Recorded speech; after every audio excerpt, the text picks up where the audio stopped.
Les anges sont des êtres célestes qui suscitent l'intérêt des gens, y compris ceux qui ne sont pas chrétiens, avec des pouvoirs surnaturels. Ils sont responsables de la protection et de la sauvegarde de la vie des enfants de Dieu, répondant à leurs besoins selon les ordres du Père.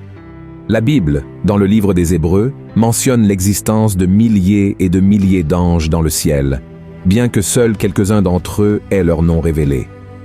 3 de ces noms sont connus de nombreux étudiants des Écritures, mais le 4e nom est peu connu. Cependant, avant d'explorer ces 4 êtres, il est important de clarifier que les anges ne sont pas des esprits de personnes décédées. L'affirmation selon laquelle les bonnes personnes décédées se transforment en anges de Dieu est fausse. La Bible est claire en affirmant que nous, êtres humains, et les anges ne faisons pas partie de la même classe de créatures du Seigneur. Lisez avec moi ce qui est écrit dans le psaume 8. Qu'est-ce que l'homme, pour que tu te souviennes de lui, et le Fils de l'homme, pour que tu prennes garde à lui?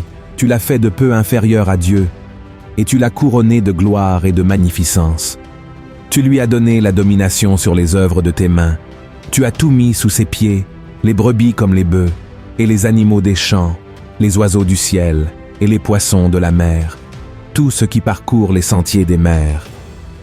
Il est également important de souligner que parmi les êtres célestes que nous étudierons, il y a les anges déchus, qui ont été expulsés du ciel et jetés sur la terre. Le premier ange mentionné par la Bible avec un nom est Satan.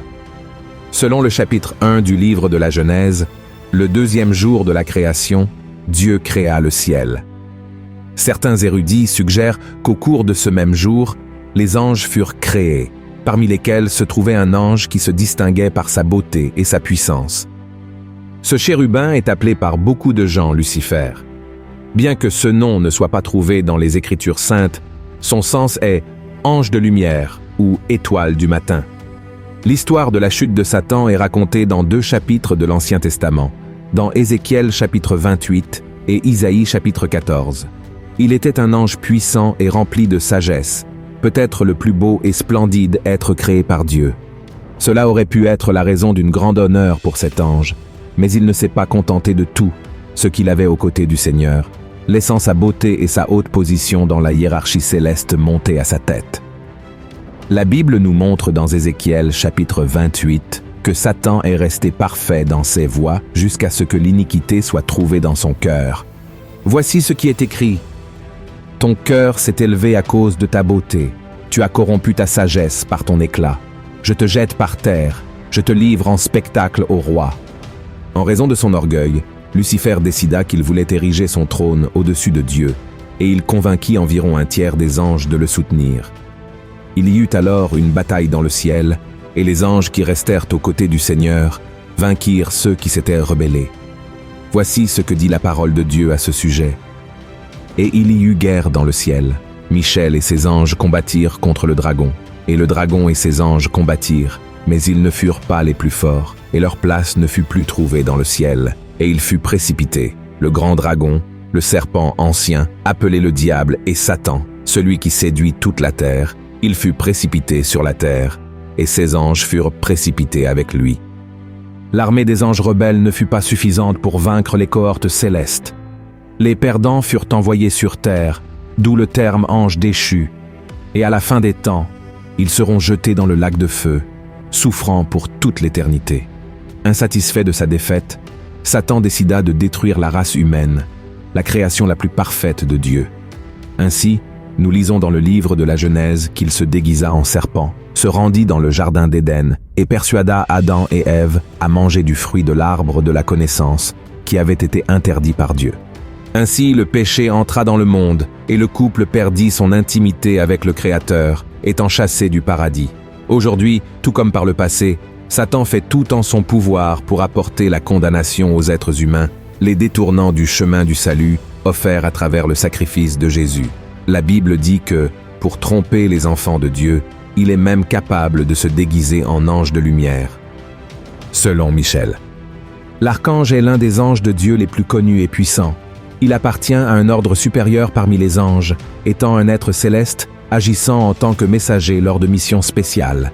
De plus, il est un grand guerrier. Le livre de l'Apocalypse, chapitre 12, nous montre qu'il a dirigé l'armée des anges dans le ciel contre Satan. Un autre passage qui attire beaucoup d'attention se trouve dans le livre de Jude, qui relate que Michel a combattu le diable pour le corps de Moïse. Remarquez que, aussi puissant qu'il fut, Michel a fait preuve de sagesse en ne diffamant pas l'ennemi, mais en laissant Dieu le réprimander. Lisons ce qui est écrit. Or, l'archange Michel, lorsqu'il contestait avec le diable et lui disputait le corps de Moïse, n'osa pas porter contre lui un jugement injurieux, mais il dit que le Seigneur te réprime. Et dans le livre de Daniel, il est rapporté que Dieu a envoyé un ange pour transmettre un message au prophète. Cependant, le prince de Perse, qui était un agent de Satan, a tenté de l'empêcher. Alors, Dieu a envoyé l'archange Michel pour l'aider. Voyons ce que Daniel a dit à propos de cet événement. Et voici, une main me toucha et secoua mes genoux et mes mains. Puis il me dit, « Daniel, homme bien-aimé, sois attentif aux paroles que je vais te dire et tiens-toi debout à la place où tu es, car je suis maintenant envoyé vers toi. » Lorsqu'il m'eut ainsi parlé, je me tins debout en tremblant. Il me dit, « Daniel, ne crains rien, car dès le premier jour où tu as eu à cœur de comprendre et de t'humilier devant ton Dieu, tes paroles ont été entendues, et c'est à cause de tes paroles que je viens. Le chef du royaume de Perse m'a résisté 21 jours, mais voici, Michaël, l'un des principaux chefs, est venu à mon secours, et je suis demeuré là auprès des rois de Perse. Je viens maintenant pour te faire connaître ce qui doit arriver à ton peuple dans la suite des temps, car la vision concerne encore ces temps-là. Cela montre que Michel est un être céleste parmi les plus puissants. Troisième, Gabriel. Si Michel est l'ange des grandes batailles, Gabriel est responsable des messages et missions importantes que Dieu confie aux personnes. Il suffit de se rappeler des histoires de Noël que nous avons entendues depuis notre enfance. C'est lui qui a apporté à Marie la nouvelle qu'elle donnerait naissance au Fils de Dieu. Gabriel est également apparu pour interpréter la vision de Daniel concernant un bélier et un bouc. Gabriel s'est présenté sous la forme d'un homme et a expliqué que la vision portait sur la fin des temps, représentant les royaumes futurs. Plus tard, cet ange est apparu à nouveau à Daniel, apportant la compréhension de sa vision après qu'il a prié pour demander pardon des péchés de son peuple. Voyons ce que dit la Bible. Je parlais encore dans ma prière quand l'homme, Gabriel, que j'avais vu précédemment dans une vision, s'approcha de moi d'un volume rapide, au moment de l'offrande du soir. Il m'instruisit et s'entretint avec moi. Il me dit, « Daniel, je suis venu maintenant pour ouvrir ton intelligence. Lorsque tu as commencé à prier, la parole est sortie, et je viens pour te l'annoncer, car tu es un bien-aimé. Sois attentif à la parole et comprends la vision. » Beaucoup d'années plus tard, l'ange apparut au prêtre Zacharie lorsqu'il offrait de l'encens à Dieu dans le temple. Gabriel prophétisa à Zacharie que lui et sa femme auraient un fils appelé Jean-Baptiste, et que ce fils serait chargé de préparer le peuple à recevoir le Sauveur. Zacharie douta du message et, en punition de son incrédulité, resta muet jusqu'à la naissance de l'enfant. 6 mois après avoir parlé à Zacharie, l'ange Gabriel apparut à une jeune femme nommée Marie et lui dit qu'elle serait enceinte et donnerait naissance au Fils de Dieu. Marie ne comprenait pas, étant encore vierge, mais Gabriel expliqua que l'Esprit Saint viendrait sur elle. Maintenant, passons au dernier ange nommé dans la Bible, que la plupart des gens ne savent même pas qu'il existe. Son nom est Abaddon ou Apollyon. Abaddon ou Apollyon sont les noms en hébreu et en grec qui signifient « ange de l'abîme ».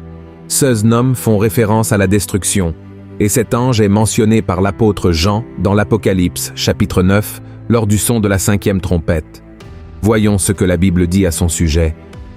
Le 5e ange sonna de la trompette, et je vis une étoile qui était tombée du ciel sur la terre. La clé du puits de l'abîme lui fut donnée, et elle ouvrit le puits de l'abîme. Et il monta du puits une fumée, comme la fumée d'une grande fournaise, et le soleil et l'air furent obscurcis par la fumée du puits. De la fumée sortirent des sauterelles, qui se répandirent sur la terre, et il leur fut donné un pouvoir comme le pouvoir qu'ont les scorpions de la terre. Il leur fut dit de ne point faire de mal à l'herbe de la terre, ni à aucune verdure, ni à aucun arbre, mais seulement aux hommes qui n'avaient pas le sceau de Dieu sur le front. Il leur fut donné non de les tuer, mais de les tourmenter pendant 5 mois. et le tourment qu'elle causait était comme le tourment que cause le scorpion quand il pique un homme. En ces jours-là, les hommes chercheront la mort, et ils ne la trouveront pas.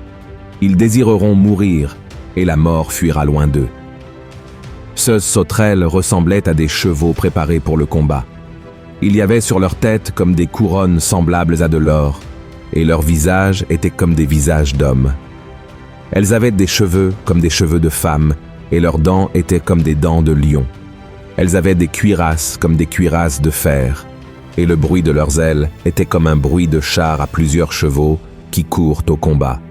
Elles avaient des queues semblables à des scorpions et des aiguillons, et c'est dans leur queue qu'était le pouvoir de faire du mal aux hommes pendant 5 mois. Elles avaient sur elles comme roi l'ange de l'abîme, nommé en hébreu Abaddon et en grec Apollyon. Te souviens-tu de ce que j'ai dit au début de cette vidéo, que Lucifer a perdu la bataille dans le ciel et a été jeté sur terre? Certains théologiens pensent qu'Abaddon ou Apollyon serait lui, le propre Satan. Cependant, cette théorie est peu probable. Après tout, Lucifer n'a pas été le seul à tomber du ciel après la bataille contre l'armée de Dieu, n'est-ce pas? En réalité, c'est un autre ange déchu qui est devenu le chef d'une horde démoniaque qui gouverne l'abîme, mais nous devons toujours nous rappeler que le contrôle de tout est entre les mains de Dieu. Amen. C'est lui qui détermine le moment d'ouverture et de fermeture de l'abîme dont Abaddon ou Apollyon apparaît comme le dirigeant. Cela signifie qu'en réalité, Dieu détient cette clé, mais selon Esse's dessein divin, l'accomplissement de Esse's plan, il prête temporairement cette clé au diable pour tourmenter les personnes qui ne se sont pas rendues à Jésus-Christ pendant la grande tribulation. Et cela explique pourquoi cet ange est décrit comme le roi de l'abîme dans l'Apocalypse, chapitre 9. Et tout comme Satan et ses autres démons, Abaddon ou Apollyon sera également vaincu par le Christ à la fin des temps et passera l'éternité dans le lac de feu en enfer où il y aura des pleurs et des grincements de dents. Si tu as aimé ce message, partage-le avec tes amis et abonne-toi à ma chaîne. Que Dieu te bénisse.